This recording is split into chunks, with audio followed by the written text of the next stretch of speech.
Shalom saudara Bapak Ibu dimanapun saudara berada, apa kabar semua? Semoga harapan saya tetap sehat jasmani maupun rohani. Sebentar kita akan belajar firman Tuhan, I'm very excited, how about you? Sebelum kita baca firman Tuhan, mari kita memuji dan menyembah Tuhan. Saudara, mari kita hampiri Tuhan. Kita sapa Tuhan kita, Tuhan Roh Kudus, juga Tuhan Allah Bapa. Uradabas kita. Saudara bisa berbahasa roh, mari kita berbahasa roh, mari kita sapa Tuhan kita.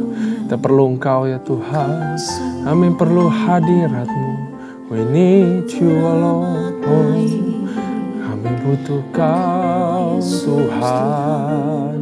Oh, ya rala ya rada bayarada basi, ya rala ya rada bayarada basi. Kau baik Tuhan, setia Tuhan, Allah kami Bapa.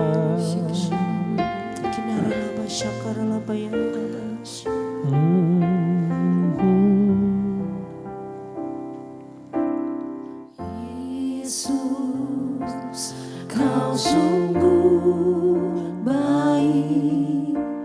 Yesus, nama-Mu Yesus, ku cinta Kau selalu, ku tinggikan, ku agungkan selamanya. Yesus, Kau sungguh baik. Yesus, nama-Mu Yesus, ku cinta Kau selalu, ku tinggikan, ku agungkan selamanya. Ku mau memuji-Mu, ku selalu puji-Mu, ku mau menyembah-Mu, ku selalu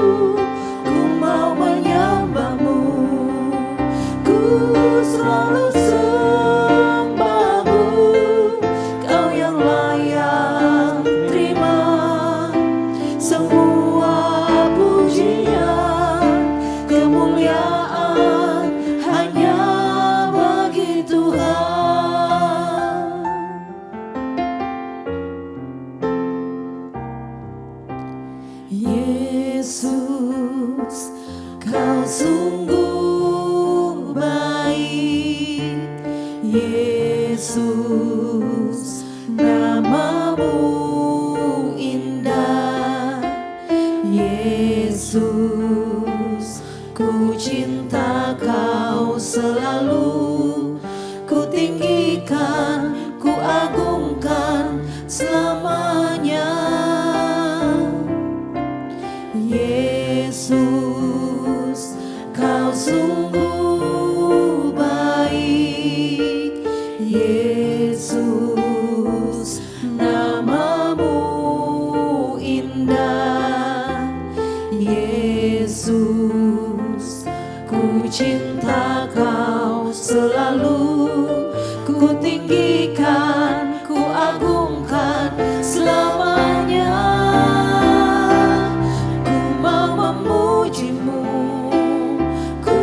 Selalu puji-Mu, ku mau menyembah-Mu, ku selalu sembah-Mu. Kau yang layak terima semua pujian,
hanya bagimu Tuhan.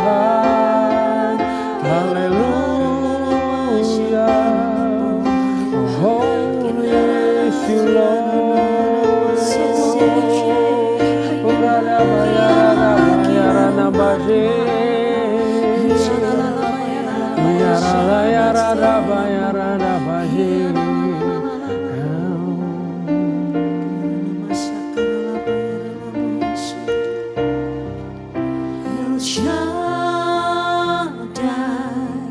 El Shaddai,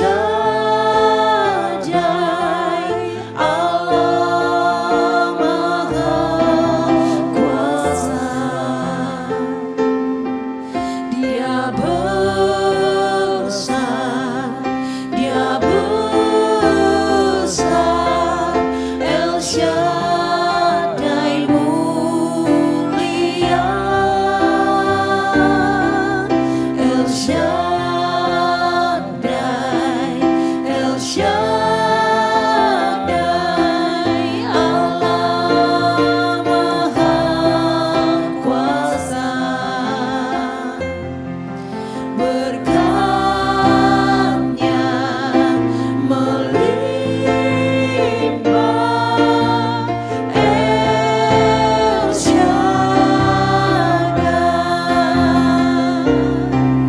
El Shaddai, El Shaddai, Allah Maha Kuasa. Dia besar, Dia besar. El Shaddai mulia. El Shaddai, El Shaddai, Allah Maha Kuasa. Berkat-Nya melimpah. El Shaddai.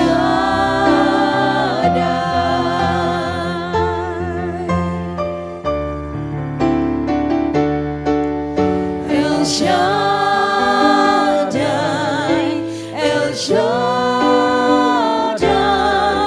Allah Maha Kuasa. Dia besar, Dia besar. El Shaddai mulia. El Shaddai, El Shaddai, Allah Maha Kuasa. Berkat-Nya melimpah. El Shaddai.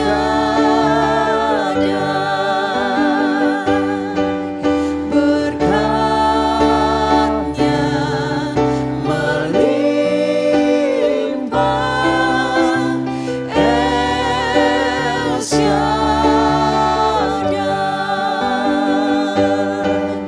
Berkat-Nya melimpah. El Shaddai.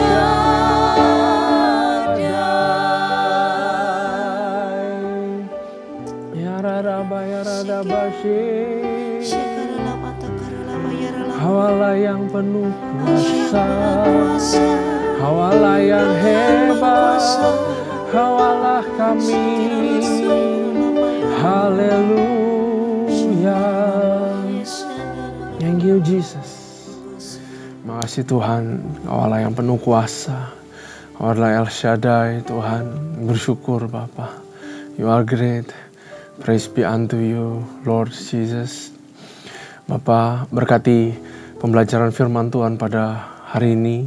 Biar kau boleh tutup bungkus lidah bibirku, tuntun lidah bibirku untuk katakan sesuatu yang berasal daripadamu, yang baru, yang manis, penuh dengan hikmat, yang bijaksanaan Tuhan. Berikan kami telinga yang mendengar seperti seorang murid, benih yang tertanam boleh bertumbuh, dan kami boleh menjadi berkat karena firman-Mu mentransformasi kehidupan kami. Makasih Tuhan. Kami serahkan semuanya pada tangan-Mu, dalam nama Tuhan Yesus, haleluya, amin. Shalom sekali lagi saudara, mari kita buka Alkitab kita, yaitu sekarang ada di 2 Tawarik pasal yang ke-17. 2 Tawarik pasal yang ke-17. Menceritakan seorang raja bernama Yosafat yang melakukan hal-hal yang bisa dibilang kecil, tetapi membuahkan sebuah perubahan yang sangat besar. Ya, Raja Yosafat, pengokohan kerajaan. Maka Yosafat anaknya menjadi raja menggantikan dia. Ya, sebelumnya adalah Raja Asa. Sebagai pemimpin Israel, ia memperkuat dirinya dengan menempatkan tentara di semua kota yang berkubu di Yehuda dan pasukan-pasukan pendudukan di tanah Yehuda serta di kota-kota Efraim yang direbut oleh Asa ayahnya. Bukan ini ya saudara ya, sesuatu yang hebat yang sebenarnya dia lakukan. Ini adalah hal biasa yang dilakukan seorang raja. Advisor militer pun bisa kasih tahu raja untuk lakukan ini. Ayat 3, dan Tuhan menyertai Yosafat karena ia hidup mengikuti jejak yang dahulu dari Daud bapa leluhurnya. Dan tidak mencari Baal-Baal, melainkan mencari Allah ayahnya. Ia hidup menurut perintah-perintahnya dan tidak berbuat seperti Israel. Itulah hal yang bisa dibilang paling penting sebenarnya, tapi bisa dibilang hal yang paling diabaikan sama kebanyakan raja-raja. Yaitu tidak hidup menurut jejaknya leluhurnya, tidak hidup menurut Tuhan. Karena ayat 3 ini saudara, karena dia mengambil keputusan untuk tidak mencari Baal-Baal, maka kerajaannya dikokohkan oleh Tuhan. Saudara, kita harus ingat prinsip ini. Pengokohan kerajaanmu, pengokohan keluargamu, karirmu, pelayananmu, semuanya bukan berasal daripada skill, bukan berasal daripada kehebatan manusia, tapi dikokohkan semuanya. Kalau saudara mau pengokohan yang sejati, itu hanya datang daripada Tuhan. Sekali lagi saudara, hanya datang daripada Tuhan. Syaratnya cuma satu, taat doang. Ikuti Tuhan. Maka seluruh area kehidupanmu akan dikokohkan sama Tuhan. Saya mau kasih tahu, gak bakal ada pandemi, gak bakal ada badai ekonomi, gak ada bakal apapun yang bisa menghancurkan rumah yang dibangun di atas dasar firman Tuhan. Itu bulletproof sampai lintas generasi, saudara. Ayat 5, oleh sebab itu Tuhan mengokohkan kerajaan yang ada di bawah kekuasaannya. Loh, bukannya tadi udah dikokohkan ya? Udah kirim tentara-tentara. Nah, itu dia. Kita pikir strategi kita, taktik kita, itulah yang mengokohkan kita. Kita pikir buat anak cucu kita simpen deposit. Wah, saya tahu bank itu paling bagus. Kita udah siapkan semuanya. Wah, saya tahu saya ikut investasi itu pasti untung. Itu kokoh, itu solid. Belum tentu semuanya saudara. Pengokohan sejati cuma datang daripada Tuhan. Segala sesuatu yang kita lakukan di dunia, dalam 1 detik, dalam 1 hari ditiup angin bisa roboh. Kemana kita memegang sandaran kehidupan kita kalau bukan hanya kepada sesuatu yang dibangun sendiri sama Tuhan, yang diberkati Tuhan, dikokohkan Tuhan. Saudara mau kehidupanmu diberkati Tuhan? Saudara mau sekolahmu diberkati Tuhan? Saudara mau pekerjaanmu, keluargamu diberkati Tuhan? Mau dikokohkan Tuhan? Saudara, kalau Tuhan sudah mengokohkan, waktu dia mengokohkan gereja di atas batu karang ini yang namanya Petrus, gereja gak bakal habis, gak bakal hancur. Saudara lihat, pandemi kemarin gak bisa bikin gereja hancur atau rusak. Segala sesuatu yang dikokohkan Tuhan benar-benar kokoh. Ayat 6. Dengan tabah hati ia hidup menurut jalan yang ditunjukkan Tuhan. Pula ia menjauhkan dari Yehuda segala bukit pengorbanan dan tiang berhala. Pada tahun ketiga pemerintahannya, ia mengutus beberapa pembesarnya, yakni Ben-Hail, Obadja, Zakaria, Nathaniel, dan Mika untuk mengajar di kota-kota Yehuda. Dia ajarin apa yang dia belajar daripada Tuhan. Dia suruh orang-orangnya untuk mengajar di kota-kota Yehuda. Supaya bukan cuma dia doang, tapi merakyat, tapi orang-orang juga diberkati, juga ikut menjadi dekat dengan Tuhan, kembali kepada Tuhan. Bersama-sama mereka turut juga beberapa orang Lewi, yakni Semaya, Netanya, Zebaja, Asel, Semiramot, Yonatan, Adonia, Tobia, dan Top. Adonia disertai imam-imam Elisa, Elisama, dan Yoram. Mereka memberikan pelajaran di Yehuda dengan membawa kitab Taurat Tuhan. Mereka mengelilingi semua kota di Yehuda sambil mengajar rakyat. Wah, ini raja benar-benar spesial, saudara. Bukannya melakukan apa, bukan melakukan peningkatan perekonomian, bukan melakukan peningkatan infrastruktur, tapi yang dia tingkatkan adalah spiritualitas daripada bangsa Israel, daripada dia sendiri.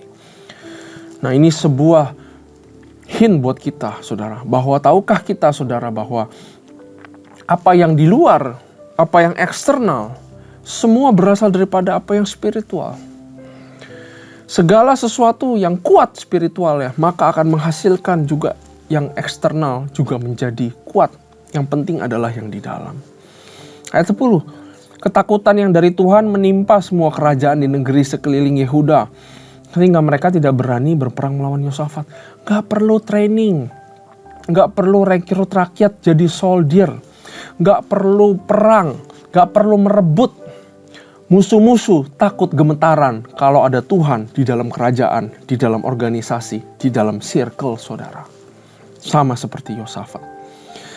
Dari antara orang-orang Filistin yang ada membawa kepada Yosafat persembahan, justru bukan cuma takut, bawa persembahan dan perak sebagai upeti.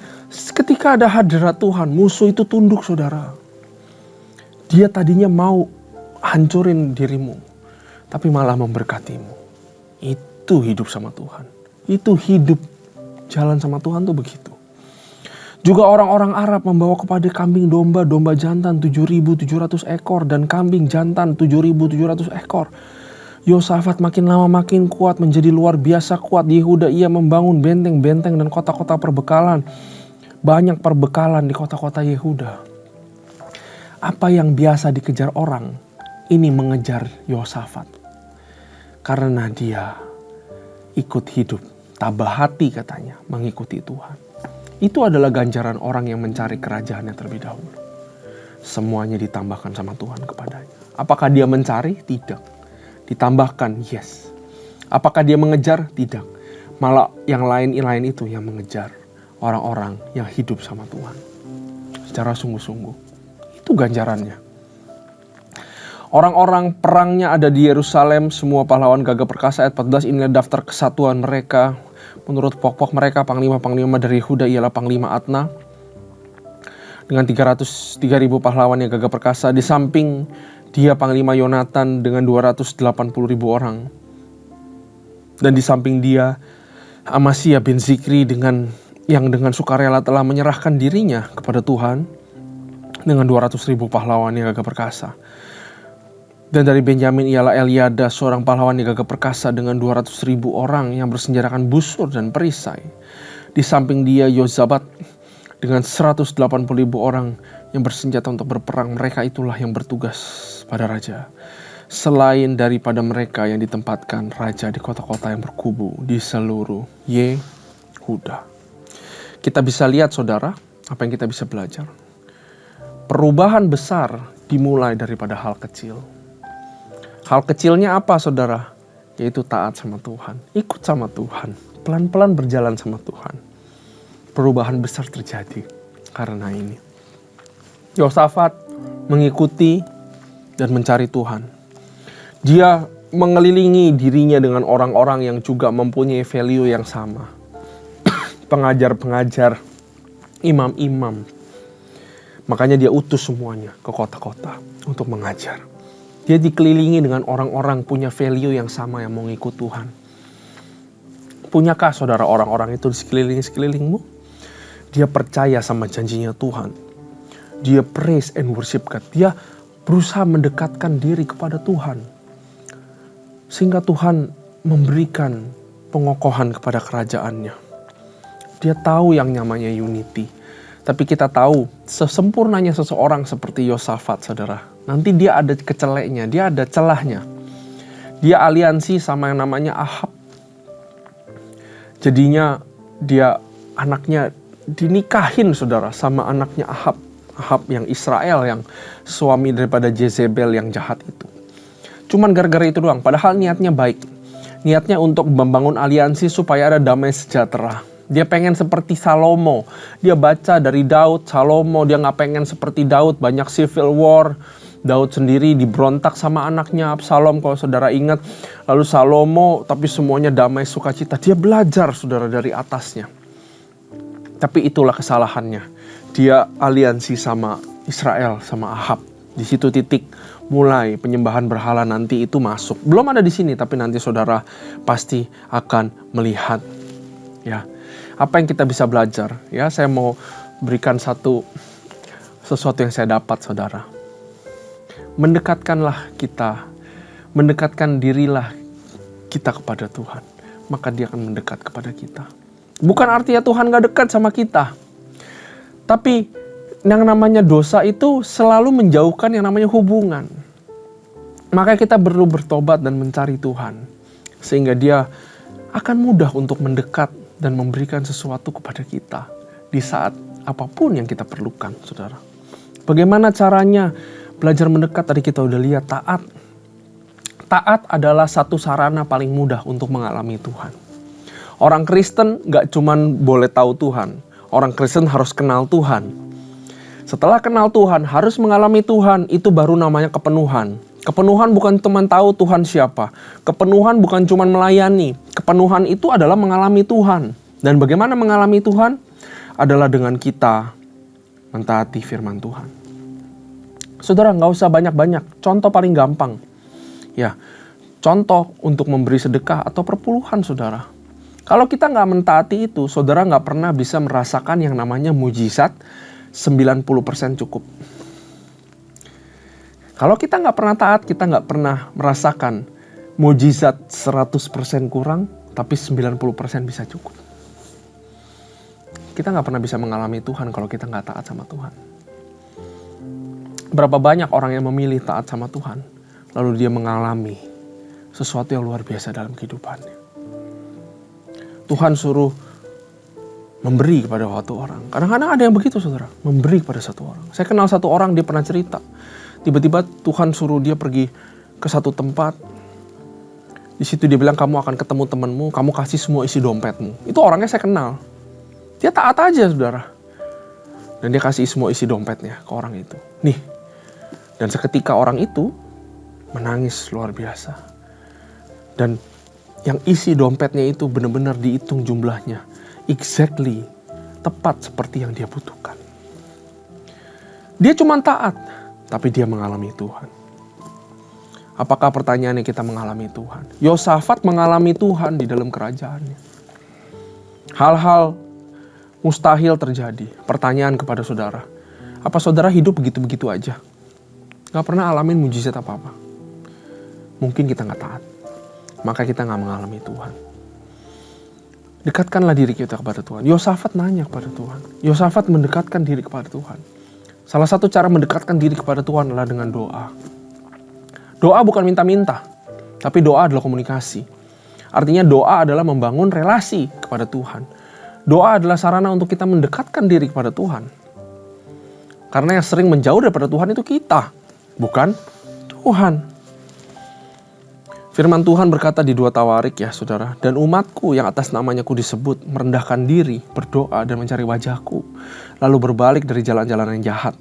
Maka aku akan mendengar suara mereka dari sorga mengampuni dosa mereka serta memulihkan negeri mereka. Itu keluar dari kitab 2 Tawarik. Satu perintah Tuhan atau suatu kata Tuhan yang bilang doa. Berbalik mencari merendahkan diri, mencari, dan berbalik. Merendahkan diri, mencari, dan balik. Merendahkan diri kita di hadapan Tuhan. Mencari Tuhan. Mencari itu bukan sekedar kalau nggak ketemu ya udah gitu. Mencari itu seperti kayak saudara udah kepepet, mau pergi dari rumah, udah telat, handphonemu nggak tahu di mana. Kamu pasti obrak-abrik semuanya buat cari handphone. Itu mencari. Mencari Tuhan, Tuhan pengen saudara mencari itu sampai begitu. Saudara ubrak-abrik, kamu punya jadwal. Ubrak-abrik semuanya untuk mencari Tuhan. Dan juga bertobat. Ya, itu doa saudara. Kalau saudara mau doanya didengar, mari kita berbalik mencari dan bertobat. Ya. Dan juga kita harus belajar untuk kasih ruang khusus kepada Tuhan. Yosafat memberikan waktu untuk belajar silsilah ayahnya, belajar bagaimana hidup benar sama Tuhan. Dia luangkan waktu. Dan dia sediakan environment atau ruang waktu dan tempat.